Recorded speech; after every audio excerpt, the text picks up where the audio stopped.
Ray Douglas Bradbury. He was born in 1920 in Waukegan, Illinois, and he died at age 91 in Los Angeles in 2012. His hometown is memorialized in Dandelion Wine and Something Wicked This Way Comes as a town called Greentown.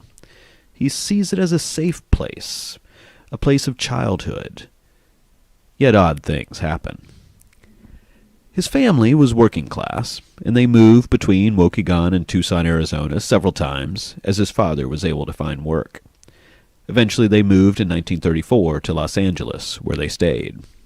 Bradbury had a fabulous memory, and he writes about details from his childhood as he sought out the company of movie stars, snuck into movies, and began reading and writing voraciously. One of his first magazine stories was published in Mademoiselle. He claimed that he only wrote one science fiction novel, Fahrenheit 451. Many of his other stories were fantasy.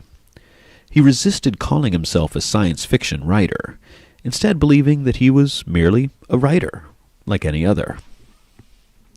His most famous novel, the one read by nearly every high school student, is Fahrenheit 451. It was first published as a novella, The Fireman, and then as a novel in 1953.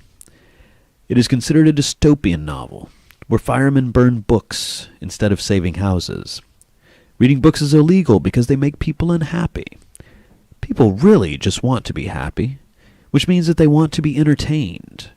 And books provide too much conflict. The government didn't just ban books, though. Bradbury blames such censorship on what he calls minorities, groups of people that are offended by some part of a work.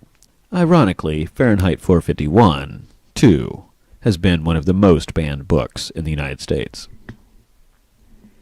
When he died in 1912, the New York Times claimed that he made science fiction mainstream. And that is because he was not a typical science fiction author.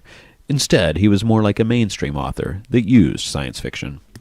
His stories were so popular that they were adapted in many, many television shows, as well as other mediums, including plays, comic books, and movies.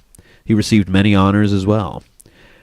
Bradbury was married for 56 years to Marguerite McClure, known as Maggie, and the couple had 4 daughters. And then he died after prolonged illness in 2012. The next day, President Barack Obama said, quote, "For many Americans, the news of Ray Bradbury's death immediately brought to mind images from his work, imprinted in our minds often from a young age. His gift for storytelling reshaped our culture and expanded our world. But Ray also understood that our imaginations could be used as a tool for better understanding, a vehicle for change, and an expression of our most cherished values.